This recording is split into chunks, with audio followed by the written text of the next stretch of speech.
ओम नमः सिद्धेभ्यः। जय श्री महावीराय नमः। जय श्री परम्पराचार्य गुरुवे नमः।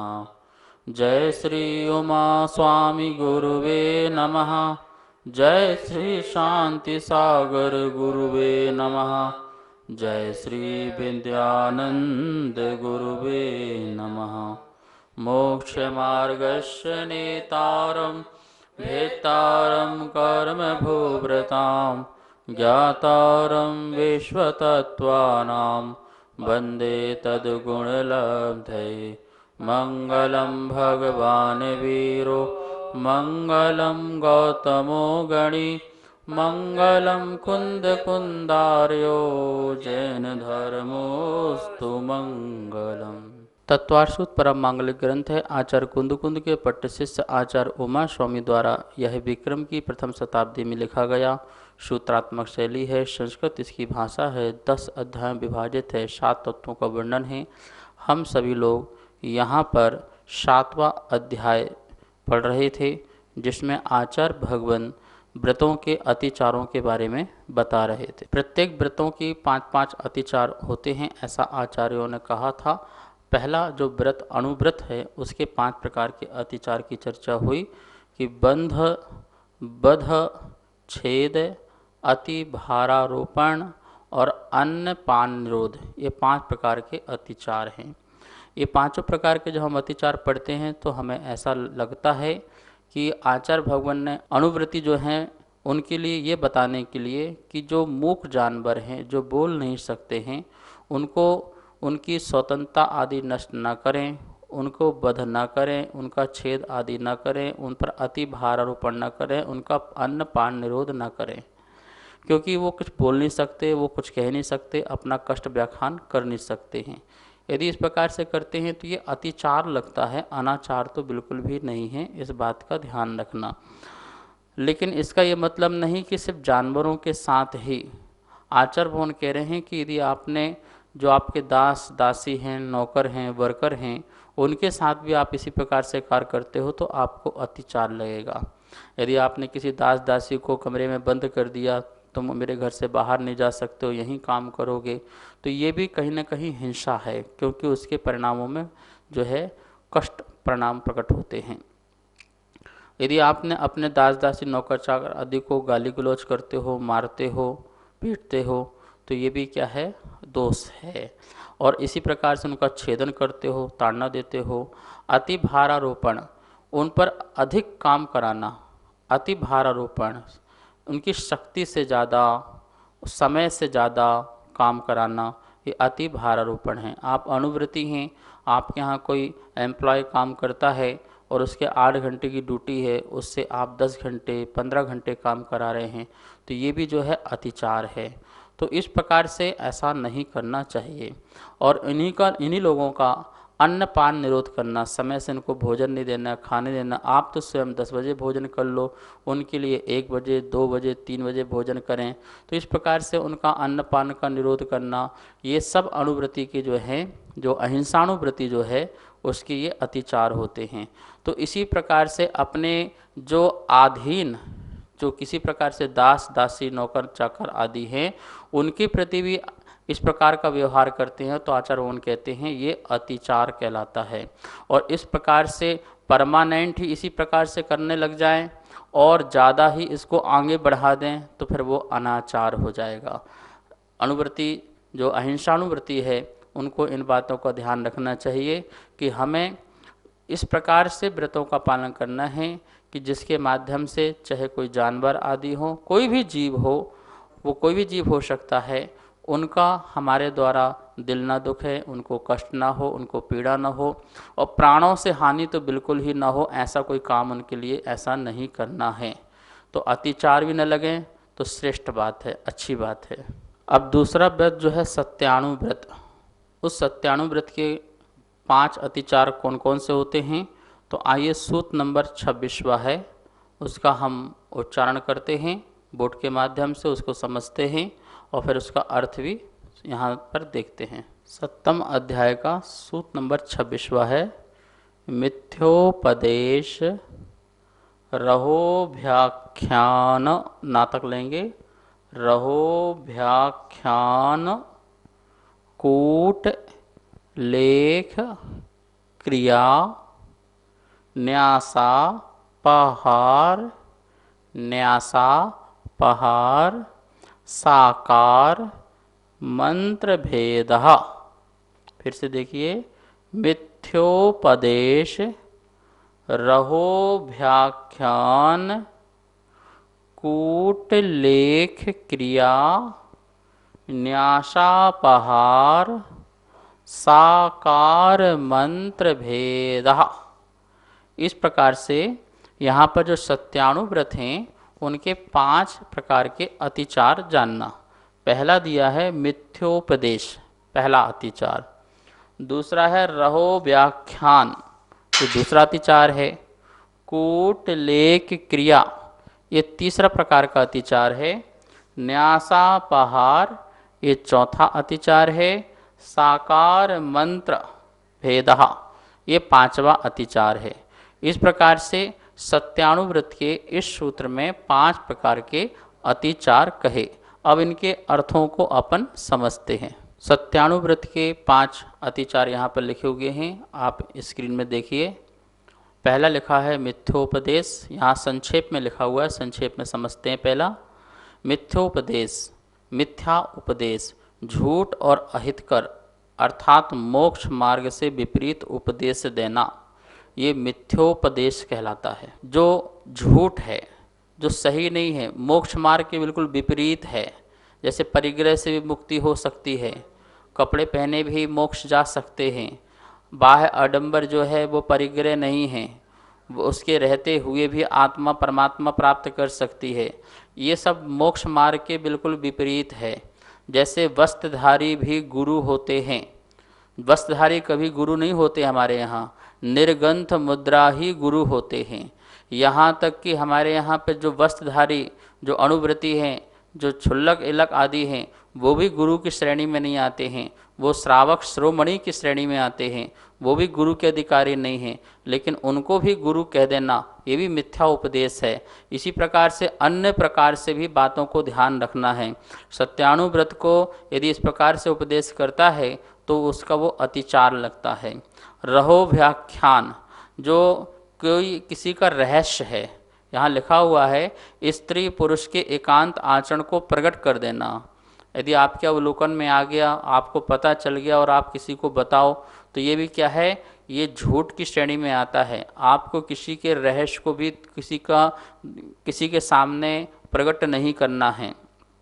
कूट लेख क्रिया, अन्य के बारे में झूठा लेख लिखना। किसी ने कुछ कहा, आप ऐसा कह दो और आप ऐसा लिख दो, और आपने ऐसा लिख दिया और आपने ऐसा किया, तो आपने क्या किया, झूठा लेख लिखा। कूट क्रिया, आपने कपट पूर्ण जो क्रिया की वो कूट लेख क्रिया कहलाएगी। इस प्रकार से आपको नहीं लिखना, और लिखते हैं तो ये अतिचार है। न्यासापहार, न्यास मतलब धरोहर, अपहार मतलब हरण कर लेना। किसी की धरोहर रखी थी, उसका आप अपहरण कर लें, तो ये न्यासापहार नाम का सत्यानुव्रत का अतिचार है। साकार मंत्र भेदः, किसी कारण से दूसरे मन की बात को जान करके अन्य को प्रकट कर देना, ये साकार मंत्र भेदा है। किसी का जो मंत्र गुप्त बात है और उसको आपने जान लिया किसी के मन से, किसी के वचन से, किसी के काया से, और आपने उसे किसी के सामने उजागर कर दिया, तो ये भी झूठ की श्रेणी में आता है। और इस प्रकार से करते हैं तो ये भी अतिचार होता है। इसे सत्यानुव्रत वाले ना करें। ये 5 अतिचार आपको यहाँ पर संक्षेप से स्लाइड में आपको बताए। हमारे द्वारा जाने अनजाने में या भूल चूक में या जानबूझ करके इस प्रकार से मिथ्या उपदेश हो जाता है, जिसके कारण जीव का भव भटक जाता है। जब तक हमें बिल्कुल भी ज्ञान न हो, हम किसी भी विषय में अपना मुख ना खोलें। अपनी वाणी से किसी प्रकार का ये न कहें कि ऐसा शास्त्र में आया है, ऐसा आगम में कहा है, ऐसा गुरु परंपरा में मैंने सुना है। जब तक बिल्कुल परफेक्ट न हो जाए वो बात, और अनुभव से भी और आगम से भी अच्छी तरह से जानकार न हो जाए, तब तक हमें कुछ भी नहीं कहना चाहिए। अभ्युदय और निःश्रेयस, इन दोनों की प्राप्ति के कारण क्या क्या हैं, उनके विपरीतों कारणों को बताना और बता करके उनकी अन्यथा प्रवृत्ति करना और कराना, इस प्रकार से आचार्य भगवान कहते हैं ये जो है मिथ्योपदेश कहलाता है। आप किसी से कुछ कहो, भाई आप यहाँ पर जाके ये कर दो आपको स्वर्ग मिल जाएगा, आप ऐसा काम करो आपको मोक्ष की प्राप्ति हो जाएगी, तो ये सब ऐसा हम मिथ्या उपदेश किसी को देना प्रारंभ ना करें। वैसे तो सत्यानुव्रत को जो है उपदेश का अधिकार ही नहीं है। हमारे यहाँ अधिकार जो है वो तो अरहंत को है या गणधर को है। गणधर के जो आचार प्रविष्टि कहलाते हैं, गण के नायक होते हैं, उनको उपदेश का अधिकार है। यहाँ तक कि साधु को भी नहीं है, साधु भी अपने ज्ञान और ध्यान में ही रहते हैं। लेकिन फिर भी यदि आपको वात्सल्य भाव से कभी किसी को उपदेश देने का या संबोधन देने का अवसर मिले तो आपको कभी भी हमें ऐसी बात नहीं बोलना है कि जीव का भाव बिगड़ जाए, उसकी पर्याय बिगड़ जाए। आपने उसे गलत रास्ता दिखा दिया और गलत रास्ते से ही वह चला गया तो उसका क्या हो जाएगा, अकल्याण हो जाएगा। जैसे मान लो कोई व्यक्ति बहुत दुखी है, बहुत परेशान है, और आपने कहा तुम जाओ वहाँ पे जा कर के ये करके आ जाओ, वो करके आ जाओ तो वो तुम ठीक हो जाओगे। ये मिथ्या उपदेश मत दीजिए, सही सही रास्ता बताइए कि आपके कर्म का उदय है, कर्म के कारण ही यह हम सब फल भोगते हैं। आप परमात्मा की आराधना करो, आराधना करने से कर्मों की निजरा होती है। और समता भाव रखो, इसका निदान समता भाव है। जितना संयम रखेंगे, समता रखेंगे, वह हमारे कर्म नष्ट होंगे। ये कर्म आते रहते हैं और जाते रहते हैं। इस प्रकार से उसको सत्य का व्याख्यान करो। ऐसा ना करो कि हाँ किसी ने कुछ करा रखा है, किसी ने तुम पर करा दिया था, ये हो गया था, वो हो गया था, अब इसका निदान करना पड़ेगा।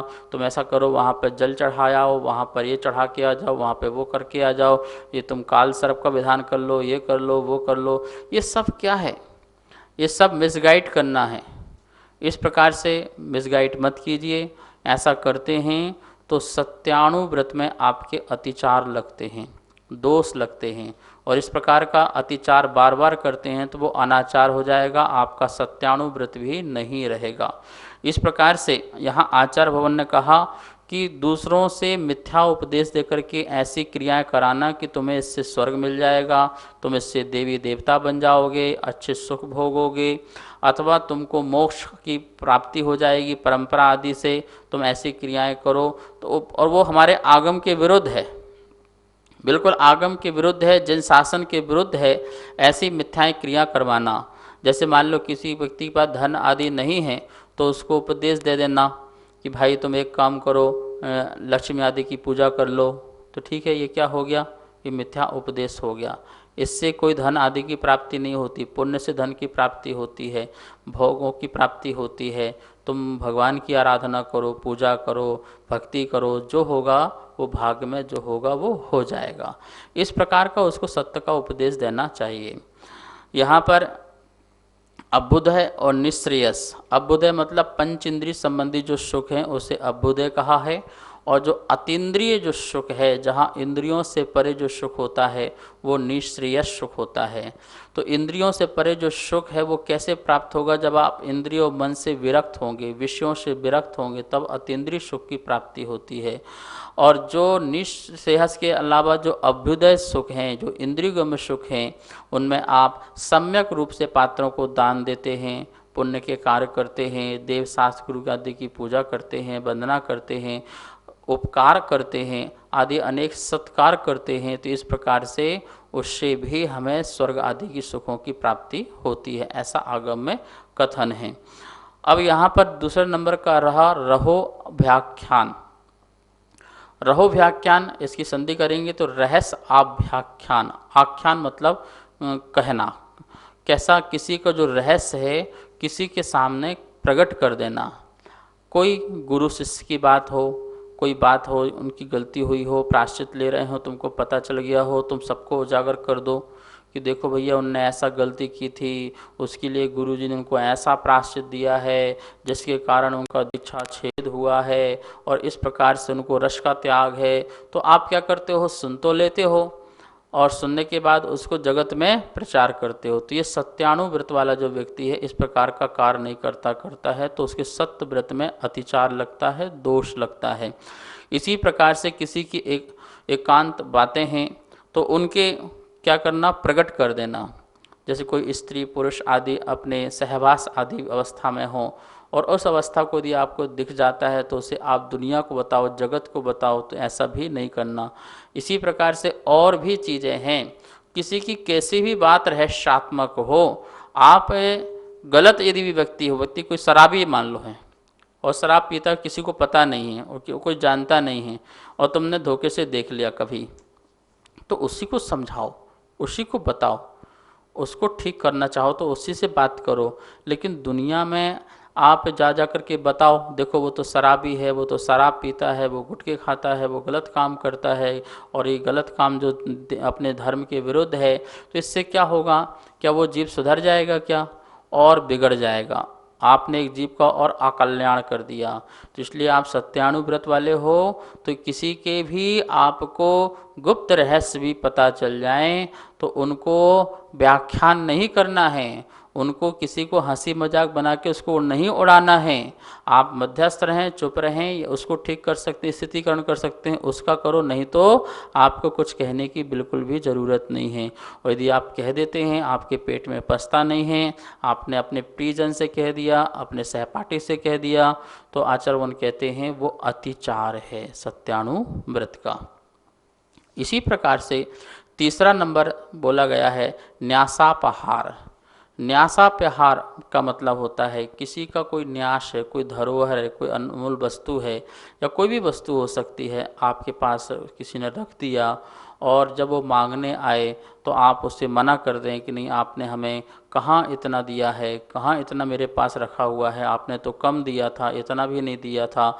इस प्रकार से उसका अपहरण कर लेना, उसके धन वस्तु आदि का हरण कर लेना, झूठ बोल देना कि नहीं मेरे पास आपने रखा नहीं है। कहानी आदि भी आती है कि किसी के यहाँ रत्न रखा था और वो चला गया, जब वापस आया तो उसने कह दिया ये तो पागल हो गया है, कह रहा है रत्न रखा है, मेरे पास तो कुछ भी रत्न नहीं रखे हुए हैं। तो उसको इस प्रकार से गांव में ऐसा माहौल बना दिया कि ये झूठ बोल रहा है, जबकि वो सत्य था। बाद में उजागर हो गया, रानी आदि के माध्यम से कथा आपने सुनी है सत्यभूति की। तो यहाँ पर मैं यही कहना चाह रहा हूँ कि कोई व्यक्ति आपके पास धन रख देता, मान लो किसी ने आपको 5 लाख रुपए उधार में दे दिए काम आदि करने के लिए, जब उसने मांगे तो आपने बोला कहाँ मुझे दिए, किस प्रकार दिए, मुझे पास तो बिल्कुल भी नहीं है। तो अपहरण, आपकी हेल्प की, आपका उपकार भी किया और आपने क्या कर दिया, उसके पैसे आदि भी मार लिए।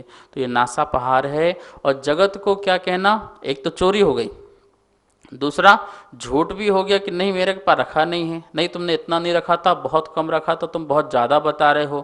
तो ये सब क्या है, ये झूठ के साथ साथ चोरी भी है। तो हमें इस प्रकार से कार्य नहीं करना है।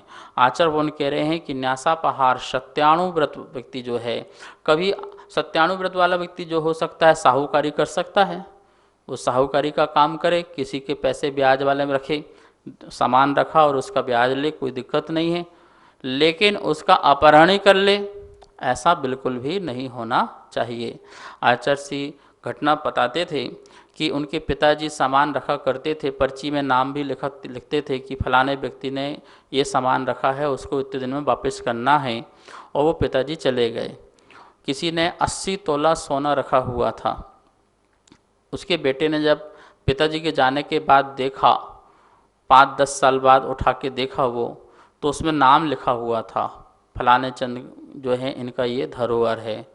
वो उनको देने गया, जगह ढूंढ करके, स्थान ढूंढ करके कि आपके पिताजी, आपके परिवार से हमारे पिताजी के पास यह सामान रखा गया था, आप इसे स्वीकार करें वरना हमें पाप लगेगा। तो इस प्रकार से इतनी ईमानदारी, सत्यता अपने अंदर होना चाहिए। देखिए चाहता था तो वो 80 तोला सोना अपने ऊपर ग्रहण कर सकता था, क्योंकि कोई मंगाने वाला भी नहीं आ रहा था और पिताजी को भी चले हो गए। तो ऐसी अवस्था में वो उसको यूज कर सकता था, लेकिन फिर भी उसने अपनी सत्यता रखी और वो धन उसको वापस करने गए। ये होता है सत्यव्रती व्यक्ति, जो होता है सत्यानुव्रती। तो किसी के भी न्यास का अपहरण नहीं करना है। कोई हमें चांदी, सोना, धरोहर, जमीन, जायदाद कुछ भी रख सकता है आपके पास, और आप उसे झूठ बोल दें नहीं मेरे पास नहीं रखा है, ये बिल्कुल अतिचार है। और उसे वापस ही ना करें। अतिचार कैसा है समझना यहाँ पर।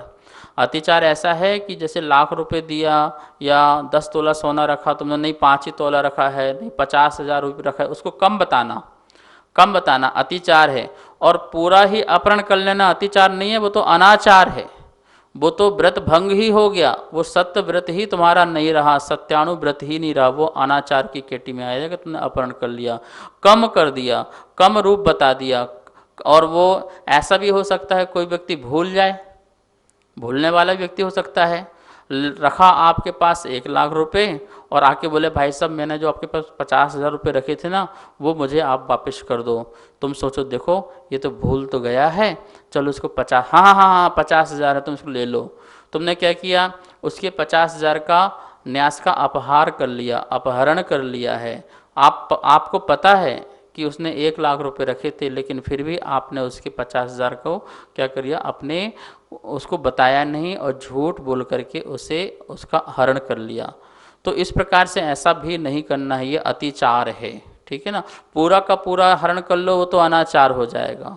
तो ये जो सत्यानुव्रत वाला व्यक्ति है इस प्रकार की अतिचार लगाता रहता है, और ना लगाए तो सबसे बढ़िया है, सबसे श्रेष्ठ है।